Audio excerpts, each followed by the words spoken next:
മുഖ്യമന്ത്രി പിണറായി വിജയനും മകൾ വീണ വിജയനും നേരെ വീണ്ടും ചോദ്യങ്ങൾ ഉയർന്നു വന്നിരിക്കുകയാണ്. പ്രമുഖ മാധ്യമങ്ങൾ നിർണായകമായ വിവരങ്ങളും റിപ്പോർട്ടുകളുമാണ് പുറത്തുവിടുന്നത്.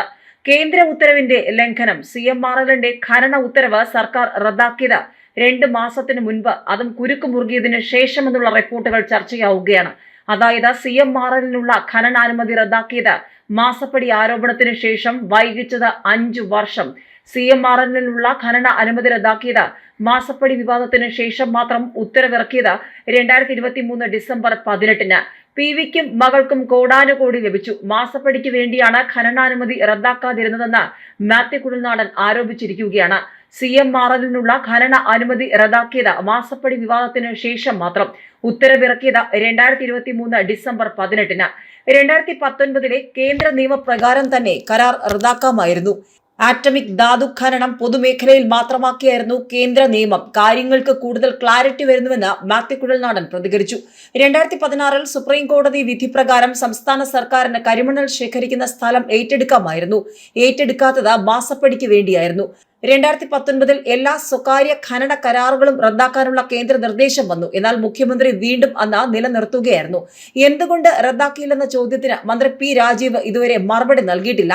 മാസപ്പടിക്ക് വേണ്ടിയാണ് റദ്ദാക്കാതിരുന്നത്. PVക്കും മകൾക്കും കോടാനുകോടി ലഭിച്ചു. CMRLന് വേണ്ടിയായിരുന്നു മുഖ്യമന്ത്രിയുടെ ഇടപെടലെന്ന് വ്യക്തമാണെന്നും കുഴൽനാടൻ പറഞ്ഞു.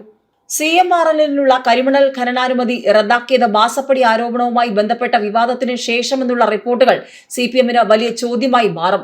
ഖനനാനുമതി റദ്ദാക്കിയത് 2023 ഡിസംബർ 18-ന് തെളിയിക്കുന്ന രേഖകളാണ് പുറത്തു വന്നിരിക്കുന്നത്. കേന്ദ്ര നിയമപ്രകാരം 2019-ൽ തന്നെ കരാർ റദ്ദാക്കാമായിരുന്നു. അതിനുശേഷവും 5 വർഷത്തോളം കരാർ നിലനിന്നു എന്നതാണ് ഗൗരവമുള്ള ചോദ്യമായി മാറിയിരിക്കുന്നത്. 2019 ഫെബ്രുവരി 20-ന് ആറ്റോമിക് മിനറൽസിന്റെ ഖനനം സ്വകാര്യ മേഖലയിൽ പാടില്ലെന്ന് കേന്ദ്ര സർക്കാർ തീരുമാനിച്ചതാണ്. സ്വകാര്യ ഖനനത്തിലുള്ള എല്ലാ കരാറുകളും റദ്ദാക്കണമെന്ന് 2019 മാർച്ച് 19-നാണ് കേന്ദ്രം ഉത്തരവിറക്കിയതും. മാസപ്പടി വിവാദവുമായി ബന്ധപ്പെട്ട മാത്യു കുഴൽനാടന്റെ വാർത്താ സമ്മേളനത്തിന് തൊട്ടു പിന്നാലെയാണ് ഖനനാനുമതി റദ്ദാക്കിയതും. പിണറായി വിജയൻ മുഖ്യമന്ത്രിയായിരിക്കെ 2016 മുതൽ മകൾക്ക് മാസപ്പടി ലഭിച്ചിട്ടുണ്ടെന്ന ഗുരുതരമായ ആരോപണം കഴിഞ്ഞ ദിവസം കുഴൽനാടൻ ഉന്നയിച്ചിരുന്നു. പ്രത്യുപകാരമായി സ്വകാര്യ കരിമണൽ കമ്പനിയായ CMRLനെ സഹായിക്കാൻ മുഖ്യമന്ത്രി ഇടപെട്ടെന്നും അദ്ദേഹം ആരോപിച്ചിരുന്നു. സ്വകാര്യ കമ്പനികൾക്ക് ഖനനാനുമതി നൽകാൻ പാടില്ലെന്ന കേന്ദ്രം ഉത്തരവിട്ടപ്പോൾ പൊതുമേഖലാ സ്ഥാപനങ്ങളെ ഉൾപ്പെടുത്തി മുഖ്യമന്ത്രി സംയുക്ത സംരംഭമുണ്ടാക്കി കരിമണൽ ഖനനം നടത്താനുള്ള വഴി തേടിയെന്നും കുഴൽനാടൻ ആരോപിച്ചിരുന്നു. നൽകാത്ത സേവനത്തിന് മുഖ്യമന്ത്രി പിണറായി വിജയന്റെ മകൾ വീണ വിജയന്റെ കമ്പനി എക്സാലോജിക് സൊല്യൂഷൻസ് കരിമണൽ കമ്പനിയിൽ നിന്ന് പ്രതിഫലം കൈപ്പറ്റിയെന്നായിരുന്നു ആദായ നികുതി വകുപ്പിന്റെ ഇന്ററി സെറ്റിൽമെന്റ് ബോർഡിന്റെ കണ്ടെത്തൽ. പ്രത്യേക സേവനമൊന്നും നൽകാതെ എക്സാലോജിക്കിന് 1.25 കോടിയോളം രൂപ 3 വർഷത്തിനിടെ നൽകിയെന്നായിരുന്നു ആദായ നികുതി വകുപ്പ് കണ്ടെത്തിയത്. ഇതിന് പിന്നാലെയാണ് മാസപ്പടി ആരോപണം ഉയർന്നത്.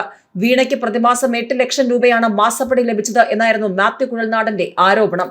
ഏതായാലും കേന്ദ്ര ഉത്തരവിന്റെ ലംഘനമാണ് നടന്നിരിക്കുന്നത്. മാസപ്പടി വിവാദത്തിൽ SFIO അന്വേഷണം തടയണമെന്നാവശ്യപ്പെട്ട എക്സാലോജിക്ക് കർണാടക ഹൈക്കോടതിയെയും KSIDC കേരള ഹൈക്കോടതിയെയും സമീപിച്ചിരുന്നു. ഇരു കോടതികളും അന്വേഷണം റദ്ദാക്കണമെന്ന ആവശ്യം നിരസിച്ചത് ആരോപണ വിധേയരായ മുഖ്യമന്ത്രി പിണറായി വിജയനും മകൾ വീണയ്ക്കും വലിയ തിരിച്ചടിയാണ്. SFIOയുടെ അന്വേഷണം തടയാനാവില്ലെന്ന് വ്യക്തമാക്കിയ കർണാടക ഹൈക്കോടതി സാമ്പത്തിക ഇടപാടുകൾ സംബന്ധിച്ച് ഏജൻസി ആവശ്യപ്പെട്ട മുഴുവൻ രേഖകളും നൽകാൻ നിർദ്ദേശിച്ചിരിക്കുകയാണ്. അന്വേഷണം നടക്കട്ടെ എന്നാണ് കേരള ഹൈക്കോടതിയും പറഞ്ഞിരിക്കുന്നത്. വീണയ്ക്ക് CMRLൽ നിന്ന് 3 വർഷത്തിന് മാസപ്പടി ഇനത്തിൽ 1.25 കോടിയോളം രൂപ ലഭിച്ചെന്നാണ് ആദായ നികുതി ഇന്ററിം സെറ്റിൽമെന്റ് ബോർഡിന്റെ കണ്ടെത്തൽ. വീണയുടെ ഉടമസ്ഥതയിലുള്ള എക്സാലോജിക്കിൽ നിന്ന് ലഭിക്കാതിരുന്ന സേവനങ്ങൾക്കാണ് CMRL പണം നൽകിയിരുന്നതും.